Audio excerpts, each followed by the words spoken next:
জগন্নাথ বিশ্ববিদ্যালয় কেন্দ্রীয় ছাত্র সংসদ যকসু নির্বাচন, এই দুইটা বিশ্ববিদ্যালয়ের শিক্ষার্থীদের দাবি নিয়ে আমরা আন্দোলন করে আসছি।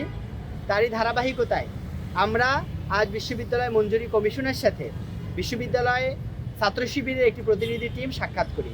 বাংলাদেশ ইসলামী ছাত্র শিবির জগন্নাথ বিশ্ববিদ্যালয় শাখার একটি প্রতিনিধি টিম আমরা জগন্নাথ বিশ্ববিদ্যালয়ের শিক্ষার্থীদের দীর্ঘদিনের প্রাণের দাবি, জগন্নাথ বিশ্ববিদ্যালয়ের শিক্ষার্থীদের বিশেষ বৃত্তি এবং জগন্নাথ বিশ্ববিদ্যালয় কেন্দ্রীয় ছাত্র সংসদ যকসু নির্বাচন, এই দুইটা বিশ্ববিদ্যালয়ের শিক্ষার্থীদের দাবি নিয়ে আমরা আন্দোলন করে আসছি। তারই ধারাবাহিকতায় আমরা আজ বিশ্ববিদ্যালয় মঞ্জুরি কমিশনের সাথে বিশ্ববিদ্যালয়ে ছাত্র শিবিরের একটি প্রতিনিধি টিম সাক্ষাৎ করি। আমাদের এই সাক্ষাতে আমরা মোটা দাগে দুইটা বিষয় নিয়ে আমরা আলোচনা করি। প্রথম বিষয় হলো আমাদের শিক্ষার্থীদের যে বিশেষ বৃত্তির ব্যবস্থা। আমরা চেয়ারম্যান স্যারের সাথে কথা বলি, তিনি অনেক আন্তরিকতা দেখিয়েছেন আমাদেরকে, তার এই আন্তরিকতার জন্য তাকে ধন্যবাদ জানাই। আমরা বলার পরে আমরা যখন এখানে আসি, তারপরে তিনি আমাদের যে চিঠি যেটা ছিল মন্ত্রণালয় অর্থ মন্ত্রণালয়ে, এই চিঠিটা তিনি অর্থ মন্ত্রণালয়ে আমাদের সামনে তিনি হোয়াটসঅ্যাপে সেন্ড করে এবং আমাদের মাননীয় অর্থ উপদেষ্টা এটাকে রিপ্লাই দেন যে তিনি এই বিষয়টা সর্বোচ্চ বিবেচনার সাথে নেবেন। আমাদের ইউজিসির মাননীয় চেয়ারম্যান মহোদয় তিনি আমাদেরকে জানিয়েছেন যে আমাদের যে আবাসন বৃত্তির যে অর্থ বাজেট, এটা মূলত দুইটা খাত থেকে আসবে। একটা অংশ আমাদের অর্থ মন্ত্রণালয় বরাদ্দ দিবে এবং একটা অংশ আমাদের ইউজিসি থেকে বরাদ্দ দেওয়া হবে। এবং তিনি আরও আমাদের আশ্বাস করেছেন যে এবছর নভেম্বর মাসের ভিতরে হিট প্রজেক্ট থেকে ছাত্রীদের আবাসন সমস্যা এবং সমস্যার সমাধানে তারা আরও একটি অর্থ বরাদ্দ জগন্নাথ বিশ্ববিদ্যালয়ে পাঠাবেন।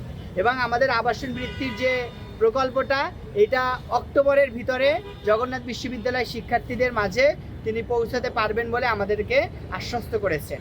আমরা বিশ্ববিদ্যালয় প্রশাসনকে ইতোপূর্বে আমরা দাবি জানিয়েছি গতকালকে যে তারা যাতে এই মাসের ভিতরে শিক্ষার্থীদের আবেদন গ্রহণ এবং যাচাই বাছাই পর্ব শেষ করেন।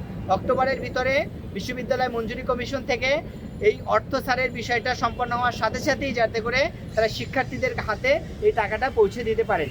আমরা এই জায়গা থেকে কোনো প্রকার ঢিলেমি, দেরি করা অথবা দায়িত্বহীনতার পরিচয় আমরা দেখতে চাই না। আমরা চাই তিনি আমাদেরকে যে কথা দিয়েছেন, আমরা তার উপরে বিশ্বাস থেকে এটা বলতে চাই তিনি আমাদের এই কথা রাখবেন এবং অক্টোবরের মাঝেই বিশ্ববিদ্যালয়ের শিক্ষার্থীদের হাতে এই টাকাটি পৌঁছে দেবেন ইনশাল্লাহ। আমাদের দ্বিতীয় যে বিষয় হচ্ছিল জগন্নাথ বিশ্ববিদ্যালয় ছাত্র সংসদ নির্বাচন। ছাত্র সংসদ নির্বাচনের বিষয়ে জগন্নাথ বিশ্ববিদ্যালয় থেকে গত 31শে আগস্ট যে বিশ্ববিদ্যালয় আইন যেটা তৈরি করেছে বিশ্ববিদ্যালয় সিন্ডিকেট, এটাকে একটি চিঠি সহ বিশ্ববিদ্যালয় মঞ্জুরি কমিশনে প্রেরণ করেছে।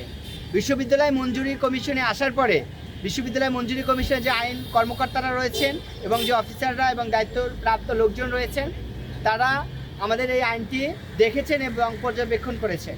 বিশ্ববিদ্যালয় মঞ্জুরি কমিশনের অন্যতম দায়িত্বপ্রাপ্ত ব্যক্তি অধ্যাপক ডক্টর তানজিমউদ্দিন খান, তানজিম স্যার আমাদেরকে জানিয়েছেন যে এই আইনের ভিতরে তারা দুইটি ভুল পেয়েছেন এবং এই দুইটি ভুল সহ তারা আগামীকালকে বিশ্ববিদ্যালয়ে এটি পাঠাবেন এবং বৃহস্পতিবারের ভিতরে বিশ্ববিদ্যালয় এটি যদি ইউজিসিতে পাঠান তাহলে এটা আগামী রবি বা সোমবারের ভিতরে আইন মন্ত্রণালয়ে পাঠানো যাবে।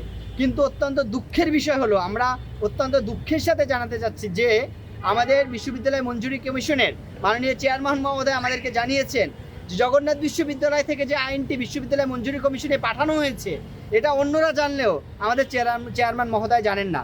এটা আমরা মনে করি বিশ্ববিদ্যালয় প্রশাসনের স্পষ্ট ব্যর্থতা এখানে পরিলক্ষিত হচ্ছে। তাদের ব্যর্থতার কারণে, তাদের লিঙ্ক লবিং এবং লিয়াজুর অবহেলা এবং গ্যাপের কারণে এটা মঞ্জুরি কমিশনের চেয়ারম্যান মহোদয়ের পর্যন্ত পৌঁছেনি। চেয়ারম্যান মহোদয় আমাদেরকে সর্বোচ্চ আন্তরিকতা দেখিয়েছেন। তিনি আমাদের থেকে শোনা মাত্র তিনি ডিরেক্টরকে ফোন দিয়েছেন এবং জেনেছেন যে আইনটা আসলে এসেছে কিনা। তিনি জানার সাথে সাথে আমাদেরকে আশ্বস্ত করেছেন তিনি আগামী সপ্তাহের প্রথম দিকে অর্থাৎ রবি সোমবার মানে আগামী 21-22 তারিখের ভিতরে তিনি এটা আইন মন্ত্রণালয়ে পাঠাবেন এবং আগামী কাল অথবা পরশুদিন তিনি মাননীয় আমাদের প্রধান উপদেষ্টার সাথে সাক্ষাৎ করবেন এবং সাক্ষাতে তিনি জগন্নাথ বিশ্ববিদ্যালয়ের ছাত্র সংসদ নির্বাচনের আইন এবং জগন্নাথ বিশ্ববিদ্যালয়ের শিক্ষার্থীদের আবাসন বৃত্তির বিষয়টি উত্থাপন করবেন। আমরা স্পষ্ট করে বলে দিয়েছি যে স্যার, আপনি 22 তারিখে যদি এই আইনটি মন্ত্রণালয়ে পাঠান তাহলে আমরা বাংলাদেশ ইসলামী ছাত্র শিবির জগন্নাথ বিশ্ববিদ্যালয় শাখার পক্ষ থেকে আমরা আইন মন্ত্রণালয়ে যোগাযোগ করব এবং যেই জায়গায় যাওয়া দরকার, যার সাথে কথা বলা দরকার, যা কিছু করা দরকার, আমরা এটা কথা বলে আইনটা পাশ করিয়ে নিয়ে এসে শিক্ষার্থীদের অধিকার রক্ষায় আমরা সচেষ্ট থাকব। আমি প্রত্যাশা করি বিশ্ববিদ্যালয় প্রশাসন আগামীকালকের ভিতরে এই আইনটির সংশোধন কপি এই বিশ্ববিদ্যালয় মঞ্জুরি কমিশন থেকে গ্রহণ করবেন এবং আগামী বৃহস্পতিবারের ভিতরে তারা এই সংশোধনী কপিতে সিগনেচার করে বিশ্ববিদ্যালয় মঞ্জুরি কমিশনে পাঠাবেন এবং বিশ্ববিদ্যালয় মঞ্জুরি কমিশনের মাননীয় চেয়ারম্যান মহোদয় তিনি আমাদেরকে যে আশ্বস্ত করেছেন যে তিনি 22 তারিখের ভিতরে এটি মন্ত্রণালয়ে পাঠাবেন। এখানে সর্বোচ্চ সহযোগিতা, তদারকি এবং সর্বোচ্চ সাপোর্ট তারা বিশ্ববিদ্যালয় মঞ্জুরি কমিশনকে সাপোর্ট দিবেন এবং বিশ্ববিদ্যালয়ের শিক্ষার্থীদের অধিকার রক্ষায় সচেষ্ট ভূমিকা পালন করবে বলে আমরা মনে করি এবং বিগত সময়ে যে ভুল ত্রুটি তারা করেছেন, গাফিলতি দেখিয়েছেন, এই জায়গা থেকে শিক্ষা নিয়ে তারা এই গাফিলতির জায়গা থেকে বেরিয়ে আসবেন বলে আমরা প্রত্যাশা করি। সবাইকে